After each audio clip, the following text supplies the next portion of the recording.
All right, hello everyone. It's Nick from A Longer Life. Welcome to today's technology interview where we are diving into a very cool product called Retimer, which helps us to regulate our circadian rhythm.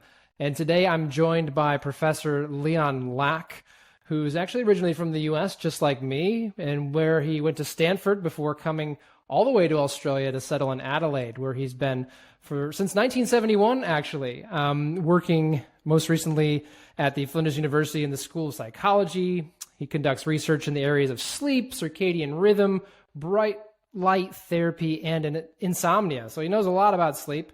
And he's a co-inventor of a portable light therapy device called the Retimer. And so we're here to learn about that. We're going to ask him first off the rank what light therapy is, but first we'll let him say hello. Hello, Leon. Hi, Nick. Lovely to talk to you. Thank you. And where are you joining us from today? Adelaide, from what's called the Adelaide Institute for Sleep Health. It's a large laboratory, very vibrant sleep lab in which all different sorts of sleep disorders are represented, like sleep apnea, insomnia, circadian rhythm disorders, shift work disorders, that type of thing. We have researchers in all those different specialties. Just recently, we've been featured on an SBS program called Australia's Sleep Revolution, which I think is still available on SBS On Demand.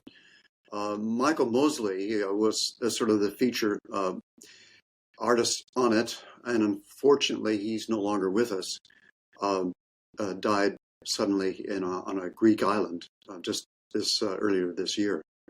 But he's a medical doctor who had sleep problems himself, and we treated him in various different ways.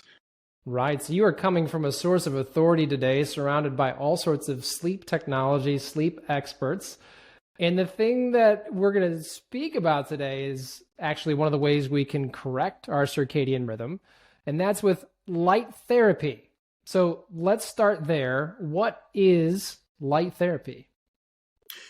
Well, I guess it probably means different things to different people. We're not talking about influencing the skin and getting a tan, getting outside and getting some more vitamin D. We're talking about light that penetrates into the eye with normal vision and has an effect in the eyes. And the effect we're talking about is really a well-known biological mechanism that sends light information not back to the back of the brain where vision occurs and our sense of perception, but light goes to the hypothalamus, an area just behind the bridge of the nose, maybe 3 or 4 centimeters back in the center of the brain, and it receives information about light, whether or not light is present and how intense it is and what its wavelengths are. And it controls the body clock. So we know that light stimulation at different times in the day will have effects on resetting the body clock. It tells us basically when it's daytime and when it's nighttime. And when it's daytime, it tends to push our body clock such that our propensity for sleep is pushed into the nighttime. So if our body clock is a bit timed early, and we're feeling really drowsy and like we want to go to sleep at 5 o'clock in the afternoon, if we stay in the light up until sunset, it'll have the effect of pushing our body clock later, and that pushes our sleep propensity zone back into the nighttime. If, which is more common, our body clock becomes delayed and our high sleep propensity period is really late in the nighttime and starts to creep into the early morning area and sunrise,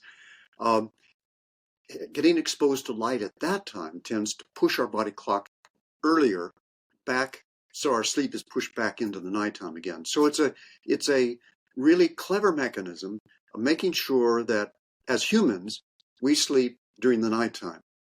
And this was probably adaptive for us as organisms because we are not very proficient at nighttime. Our vision is not good at night. Our smell, Our hearing is not as good as our predators, saber-toothed tigers or lions in the plains of Africa. And so it's dangerous for us to be outside at nighttime. And maybe there's also a little bit of a psychological reaction to night, which helps us avoid the nighttime too. The fear of darkness, for example, and Right. So, feeling better Leon, in the sunshine. with this light therapy, what I'm hearing from you is that we have a understanding of our biology. We understand this involvement of the hypothalamus, light entering through our eyes, and how it regulates our circadian rhythm, our wake sleep cycle. In this light therapy, it sounds to me that it becomes a therapy in that we know the impact that light exposure has. And if we know which way we want to shift that circadian rhythm, we can do so with a therapeutic approach. Would you say that's a good summary? That's a very good summary. And the importance of this is because the circadian rhythms, our body clock, has a very, very strong effect on when we feel sleepy and when we feel alert. So that putting our body clock and our circadian rhythms in the right timing for when we need to sleep ensures that we get a good quality sleep. For example, people who go onto a night shift and try to work across the nighttime hours have a lot of difficulty remaining alert and awake when it might be dangerous to fall asleep, in fact. And then they finish the night shift at maybe 7 or 8 a.m. in the morning, go home and try to sleep during the day. They have difficulty sleeping during the day because our body clock is really scheduled for alertness during the day. And so they suffer from the night shift quite a bit. And until they go off the night shift back to a day shift, and then they're back to normal again. But that just shows you the strength of the body clock in determining our alertness and our propensity for sleep. Right. And anyone who's has experienced jet lag knows just how powerful that is, Leon. And in fact, that's one of the things we're going to talk about today, because these light therapy glasses, this light therapy device that you have been the co-inventor on, the Retimer. This is the Retimer 2. Apparently the Retimer 3 is going to be in development soon. You can't really see it on my face in this lighting, but there's this blue-green light shining toward my eyes right now. And that comes out, it's on your website, it says it's a 500 nanometer wavelength. It's got a light pulse at a range of frequency between 50 to 160 or so hertz. It's got a certain brightness. We can see a little bit of that green on my cheek. Tell me about the significance of that. What is happening in terms of that signal, that light therapy signal to my hypothalamus, to my brain, that can help regulate my circadian rhythm right now? Okay, well, talking about the wavelength of light being around 500 nanometers, that's right in the middle of the visible spectrum. It's sort of the blue-green color. Shorter wavelengths are down at the blue end, and longer wavelengths are up to the orange and red end of the spectrum. In fact, these light therapy devices developed from our early research around the late 1990s in testing which colors of light were most effective at retiming the body clock. We know that white light certainly can, but white light includes all the colors. And it was our idea that we could have a more portable device than which was available at the time, which were big light boxes that you had to plug into the wall, which were expensive and used up a lot of electrical current, and they weren't portable. And we thought that if we used light-emitting diodes as light sources, they're not very strong, but if we bring them closer to the eyes, we can get enough light into the eyes. And so that was really the whole basis of experimenting with light-emitting diodes. And because LEDs came in different colors, blue, blue-green, green, amber, and red at the time, we tested out those 5 different colors to see which were more effective and produce the effective wavelength that is embedded in white light.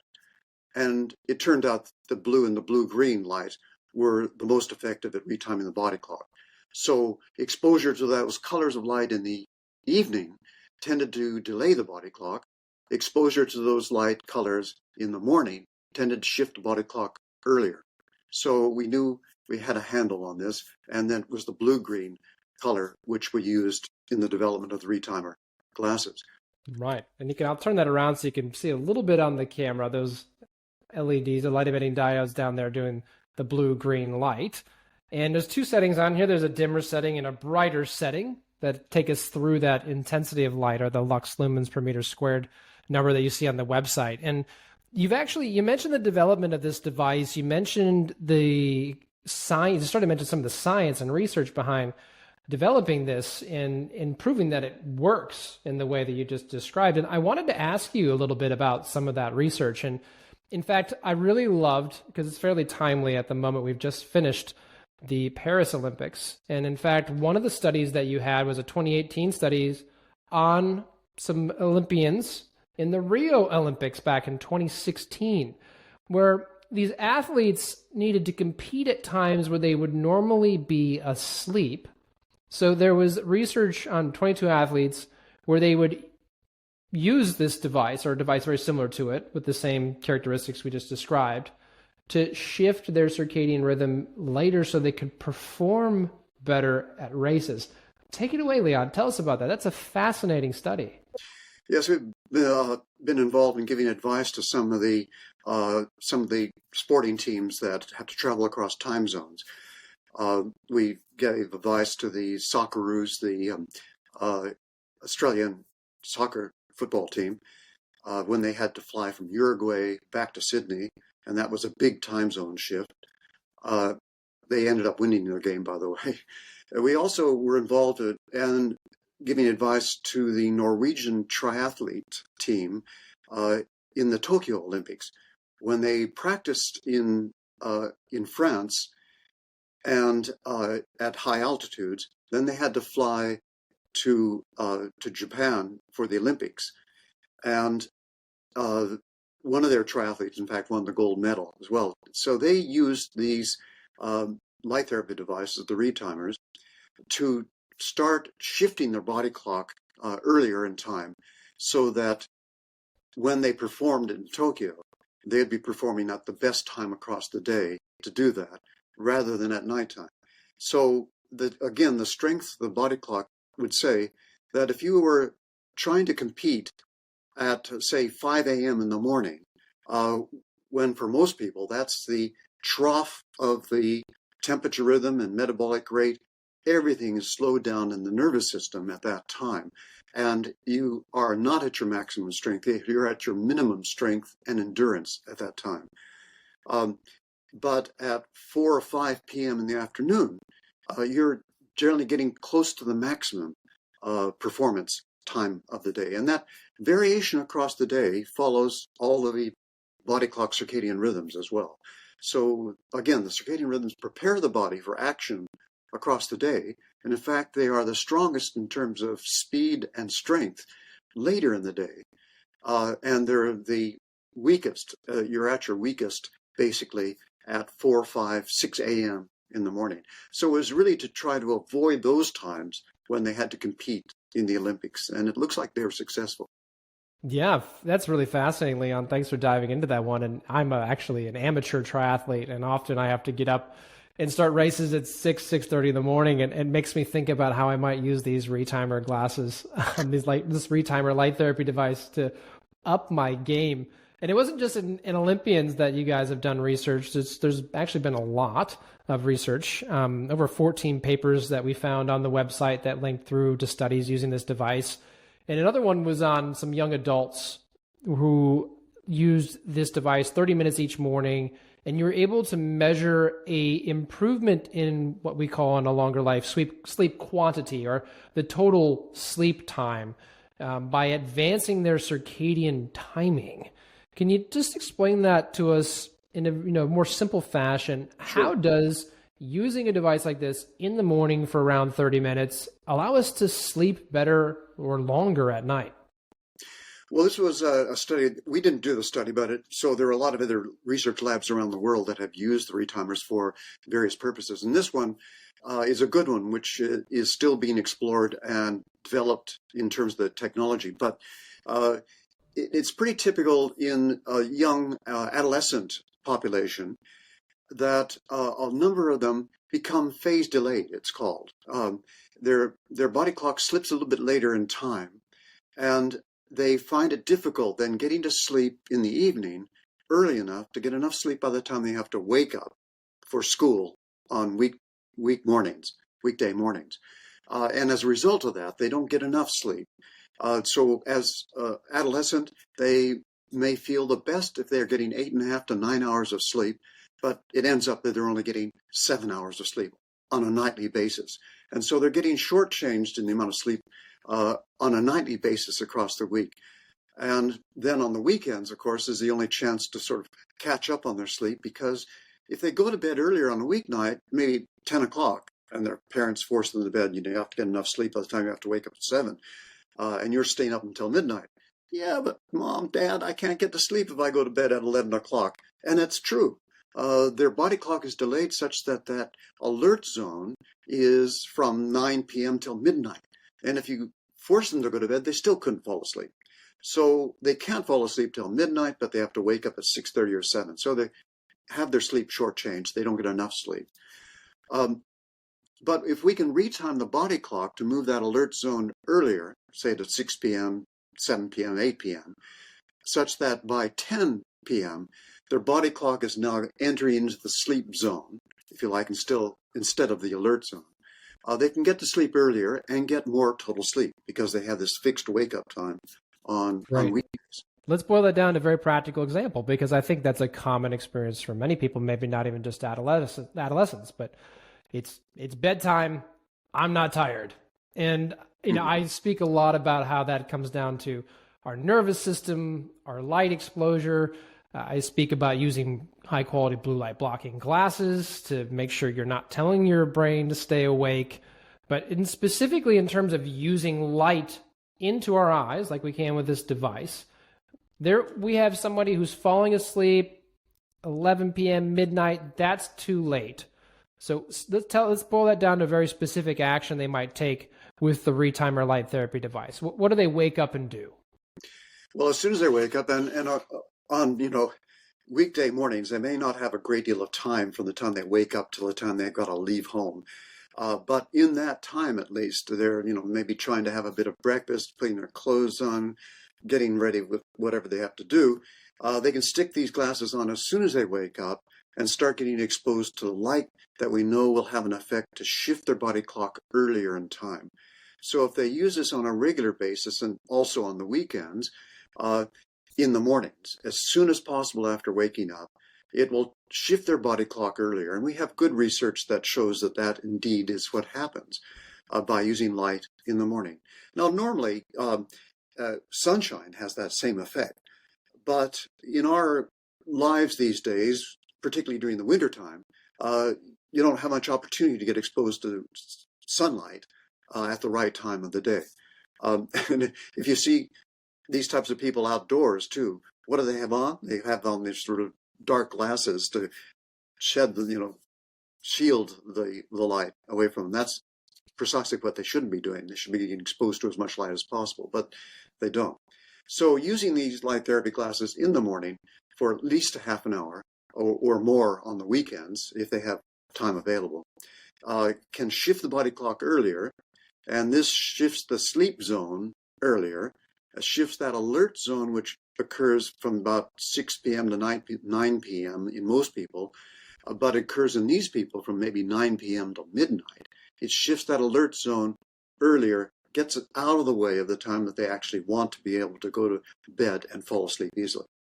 All right, Leon. And then how many days of therapy would we need to see through that strategy in order to shift or retime the circadian rhythm? Probably about a week, at least. And it really depends on how conscientious people are about wearing them, how long they can wear them for. 10 minutes is better than nothing, but half an hour is better than 10 minutes. So a little bit more time exposed to bright light at that time in the morning. And the intensity was chosen because we know that that's an effective intensity. It doesn't have to be screechingly bright. A brighter intensity will work a little bit better, but it's sort of a plateau effect when you increase intensity up to the level that we have, it levels out a bit after that. So we've chosen an intensity which is not uncomfortable, but will be effective. Yeah, right, Leon. And I've actually had the pleasure of experimenting, self-experimenting, as we call it, on a longer life with the retimer glasses, the retimer light therapy device. And I got to use it specifically in two contexts. And the first has actually been in one you just described about it's wintertime and the sun's not out. So I live in Byron. It's the Northern Rivers. We get these amazing weather systems where it rains for a week straight. We're actually currently in one of those right now. And I know that when I don't get that morning sunshine, I feel flatter. I feel more like staying inside. Don't feel like exercising as much. Don't feel like getting into work as much. Feel a bit more like sitting on the couch. And I knew that was coming. I could see the weather forecast. And over the last 4 or 5 days, I've been using these glasses. Of course, I turned it on to the maximum setting because that's how I like to do things. And I've been using it for the full hour in the morning when I would normally get that bright sunlight in my eyes. And I will tell you, I have been really impressed with how it's felt to me like I have a bright sunny day, a level of energy, even without the sun being in the sky. And that gets me into thinking about seasonal affective disorder. There's some other mood stabilization or improvement mechanisms that are at play here. I thought you might take the chance to comment on those given what I just shared. Yeah, that's right. Seasonal affective disorder, or winter depression, is not uncommon, and it's experienced when people go into the winter season, and it's thought to be as a result of much less ambient light exposure during the day, particularly, and less exposure to sunshine in the morning. And light therapy in the mornings has been shown to be the most effective and better than, at least as good, if not better than drug therapy. But it's a much more natural type of therapy that we normally would be exposed to, but often in our indoor environments. And if it's bad weather outside and cold, then often we don't get outside to get that light exposure. But that's been shown to improve mood and be an effective treatment for seasonal affective disorder. What's the treatment protocol look like? Sorry, Leon, but what does the treatment protocol look like with the retimer glasses for improving our mood from particularly seasonal affective disorder?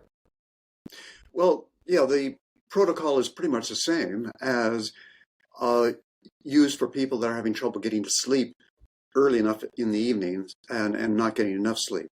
And in fact, the most plausible mechanism for seasonal affective disorder were two things. One is that they're probably not getting as much sleep as they were earlier because they are having difficulty getting to sleep as early as they were during the summertime. And so a short change of their total sleep time, but also the delay of their body clock so that they're waking up at the trough, at the nadir, if you like, of the whole 24-hour rhythm. Instead of at 4 or 5 a.m. in the morning being at your lowest point, it has shifted a bit later to 7 a.m. at the time you're waking up. If you wake up at that low point in your circadian rhythm, you do feel like death warmed over a little bit and not like wanting to get out of bed and get going. That's your lowest motivation point of the 24 hours, is at that low point of your circadian rhythm. And so that's what you're feeling as well. Now, the light has two effects. One is that it has an immediate effect to improve your alertness. So it has an immediate alerting effect to a small extent. But its main effect is to shift the time of your body clock earlier so that by 7 o'clock in the morning, you're well on your way up in terms of metabolic rates increasing, your core body temperatures increasing, and you're feeling more motivated. Right. And as you were talking about that answer, you mentioned feeling a bit like death warmed up or death warmed over. And that's often how I will feel when I first land in Los Angeles on a big trip back to the United States. And so, in fact, I just did a 4-week trip. I like to go back in the Australian winter, U.S. summer. I take my 10-year-old son with me. And we love doing a bit of biohacking on our circadian rhythm. So we'll always wake up around 3:30, 4 in the morning, We've gone and sat in front of the high beams on my car to get the light in our eyes, get up, call some people in the US to get that energetic vibe of them being awake and alert, go for a walk, move our bodies, shift our meal schedule forward, and get it so that we can fall asleep on the plane as close to nighttime in LA as we can, flying from Sydney or from Brisbane. But of course, when we get there in the morning and have to wake up at 7, 8 a.m. in the morning, it's just in the middle of the night for our body clock. And so it's really, really hard to wake up. But one of the most impactful ways to use the retimer device is actually for adjusting our circadian rhythm in response to jet lag. So I wanted to ask you a question, if you would, around how we could best use a device like this to do what I just described. We need to wake up. It's the middle of the night. It's 3 a.m. We got to wake up because that's when the sun's coming up in the place we're going to. We feel pretty tired and low in our motivation, but we might be able to put these on. What do you think? Yeah, although that sounds pretty vicious as a therapy, I would recommend, probably you get more compliance from people if you did it a little bit more gently for a few days before your trip.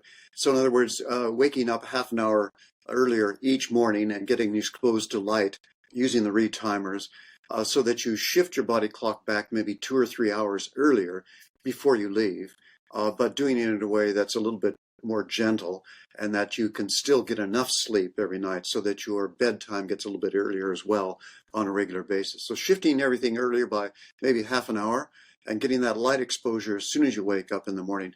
If you shift it too quickly, there is the danger that if you only give yourself, say, an hour of light therapy too early, it can be on the wrong sort of location and have the effect of delaying your body clock and working against what you want to accomplish. So I would do it a little bit more gently on a systematic basis of shifting earlier by maybe no more than an hour each morning, but half an hour would be a little bit easier and more tolerable to people, I think. Thank you, Leon. My therapist would agree that I should be more gentle with myself, so I think she'll be happy to hear you said that. And I will take that with a grain of salt, given that you advise Olympians on how to do this best. So, and what I like about your answer is that when I got back from the US, I actually had these waiting for me, and I got to use them. And I actually did the more gentle approach that you described. There's actually some calculations you can run in terms of when you should use this and how you can keep yourself alert. And for me, when I come back, what happens when I come back to Sydney time zone from LA, I want to fall asleep about mid-afternoon, early evening. I'm really feeling flat.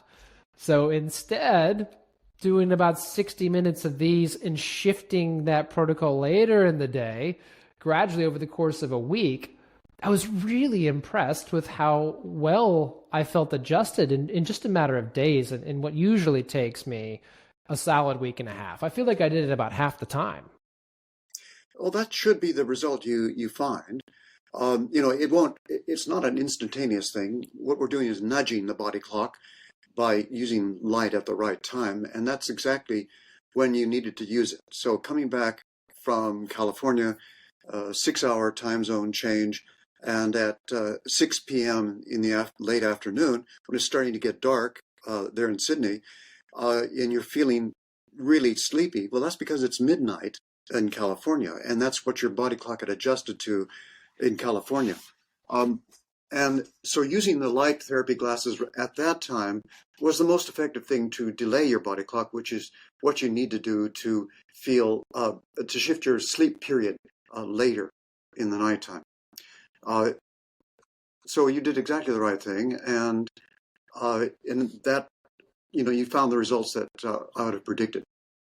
Yeah, thank you. And I'm really excited about it because I'm always trying to find ways to improve that jet lag hacking schedule. And yeah, I know I do hear that the protocol is to be more gentle, but there will be some of us who always want to see if we can hack it some way to go a bit faster. And that's just where I end up with things in my life. Part of why you see me here doing this fun stuff, experimenting with the retimer. And so Leon, I just wanted to ask because we covered a lot of the topics that are related to some of the marketing claims on Retimer's website. We talked about how Retimer can help users feel more energized and productive in terms of shifting that productive part of the day to the right part of the day. We talked about improving mood in a couple different ways. One of them was with seasonal affective disorder.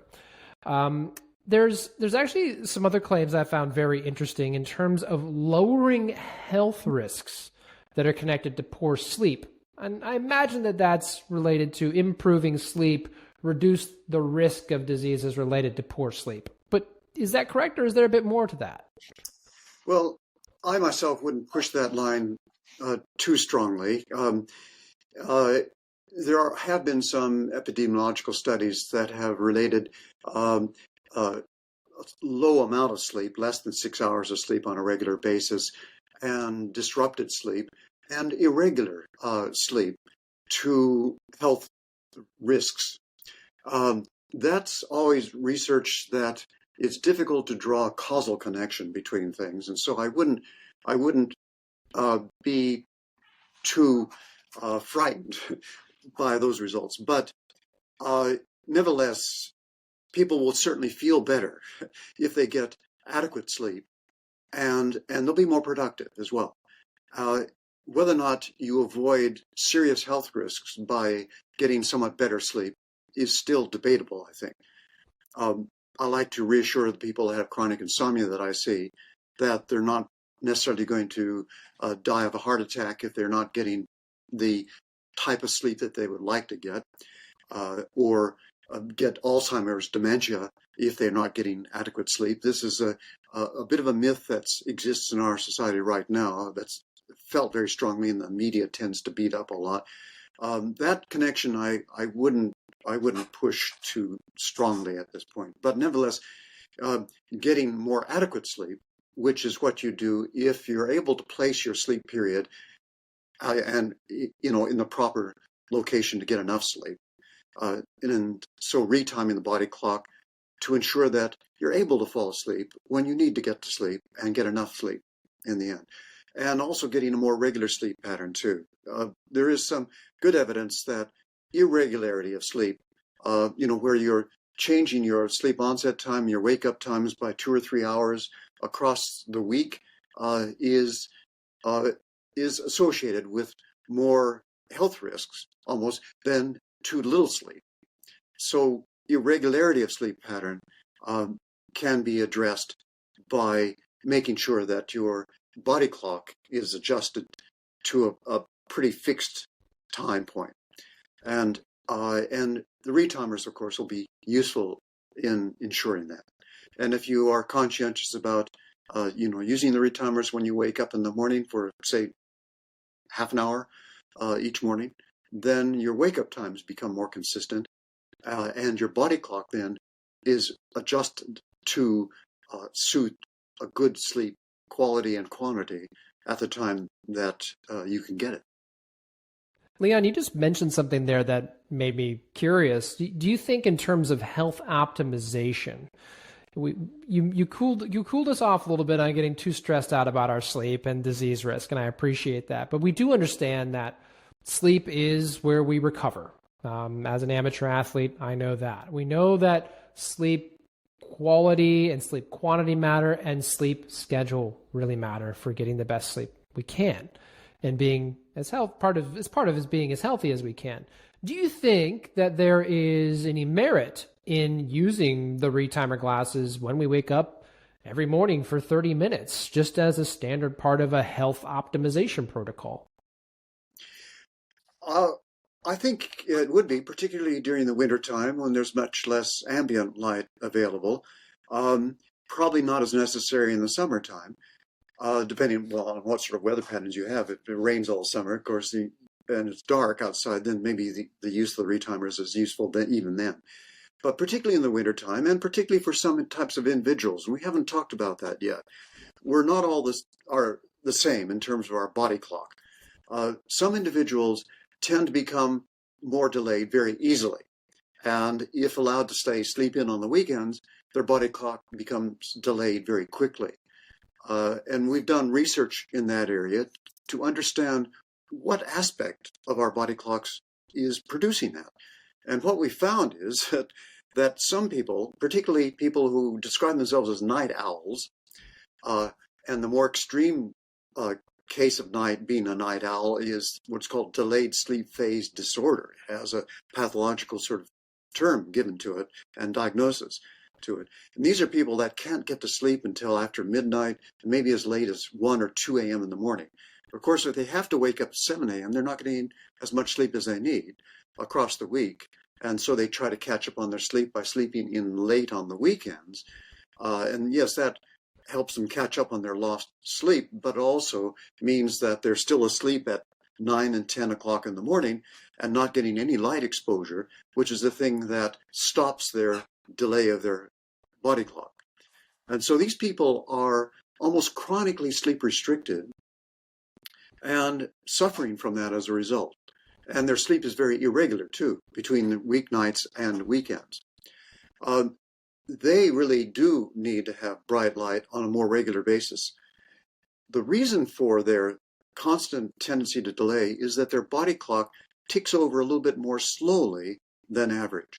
Most of our body clocks take about 24 hours to complete a cycle and start the next cycle. But even the average for the population is 24 hours and about 10 minutes. So the average person, average human being, takes a little bit longer than 24 hours to complete a cycle. And so that means that we have a slight tendency to delay our body clocks. But that's easily countered by just waking up at a regular time in the morning, opening our eyes up and getting exposed to whatever light's available. But there are some individuals, like night owls, whose body clocks take 24 hours and 20 minutes to complete a cycle. So their body clocks are a little bit slower. And so there's a stronger tendency for them to delay their bedtimes and delay their wake-up times. And people who have delayed sleep phase disorder have a body clock that takes 24 hours and 30 minutes to complete a cycle. So they're really struggling with a very much stronger tendency to delay. So they really, night owls and these delayed sleep phase disorder people really need to use light therapy almost every morning, particularly during the winter times when there isn't as much ambient light about to use. And so that, it'd be useful for them to think seriously about having some sort of light therapy device for half the year. That's really insightful, I think, because many people who have that chronotype of stay up late, sleep in, they feel a bit stuck in that. And at times that can be a little bit at odds with the social pressures or maybe work pressures that they have. And you've described something that's very interesting where it takes them longer to adjust their circadian rhythm. You mentioned that extra 10 minutes or so, 24 hours and 20 minutes. And you also mentioned how because they're sleeping in the morning, they're not getting that light needed to help them with the regulation, to get them reset. So a perfect opportunity for light therapy to perhaps help those night owls out there who wish they might be going to bed even just a few hours earlier. And so that's a really fascinating application. And Leon, just while we're on the applications versus the marketing claims, there's one on the website that talks about a connection between sleep improvements and weight loss. And of course, this is going to perk people's ears up because there's a very popular topic. Many people wish they could have a little bit better metabolism, maybe cut a few pounds. Is there a role for the retimer device in assisting them with their weight loss goals? Well, if the retimer devices can improve increase the amount of total sleep that people are getting, then that relationship between inadequate sleep and weight gain is broken. So in other words, they have less tendency to put on weight. And we don't really know where that comes from, whether or not it has a direct effect on metabolic processes or if it has an effect on people's appetites, and that they end up eating a little bit more and eating food that's more high caloric content, comfort foods, foods higher in sugar levels and so forth, which they're more likely to put on weight. So we don't know exactly the mechanism that relates the total sleep time with weight gain and a lot of the sort of health risks which go along with that, diabetes and cardiovascular disease and so forth. But if the retimers can be used to ensure that people get more total sleep and more regular sleep, then there's going to be break that linkage, I think, and be less likelihood that people will put on weight. So I think, and reduce those health risks. And again, making sure that people get an adequate sleep during the time that they need it, when they have an opportunity to sleep. Right. Thank you for that answer, Leon. And that takes us through most of the science questions we had today. And as we bring it toward closing, we always like to hear from our guests about their own strategy for living their longest life. We call this having a longevity strategy, and it might be a new term to you, but I'm sure that there are those 2 to 3 things you feel really help you stay healthy as you grow older. And I was wondering if you'd be willing to share a few of those with our audience today. And they don't necessarily have to be about sleep. Well, no, they do involve sleep to some extent, but I think probably, and I think there's good evidence to support this now, keeping physically fit is probably the best longevity insurance that you can take out. And keeping fit, I think the recent evidence that I've seen is that it's not just maintaining physical activity, like doing a daily walk of 20 minutes or something. That's better than nothing for certain. But actually pushing yourself a little bit more than that, getting up your walking speed. If you're a jogger, making sure that your distance that you're jogging doesn't keep getting shorter and shorter and slower, but it's to push yourself a little bit and keep that aerobic fitness at a higher level, challenge your body physically. There's, I think, now good evidence that probably is the single most effective longevity insurance that you can get. And along with that, of course, is a good diet.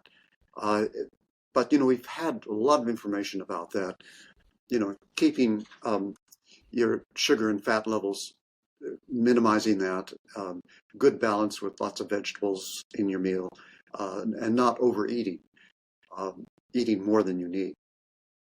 And then keeping your sleep pretty regular, having a regular time of going to bed and waking up. And that's helped, of course, by getting exposed to light in the mornings for the majority of the population who have this tendency for their body clock to slip a little bit later, given the opportunity. So not, letting yourself sleep too long on the weekends. If you didn't get enough sleep on the weekend, then have a power nap in the early afternoon to make you feel a little bit more alert for the rest of the day on the weekends. That's great advice, Leon. And I love that you talked about pushing yourself. And I think that begins to demonstrate a little bit of what we call a longevity mindset, which is keeping that hunger and thirst for life going and wanting to push yourself a little bit at any age. Your body always responds well to that. It wants to be challenged. It wants to stay strong. And if you tell it to stay strong, it will listen. So thank you for that, Leon. That was a great place to end. You've shared with us a wealth of knowledge today.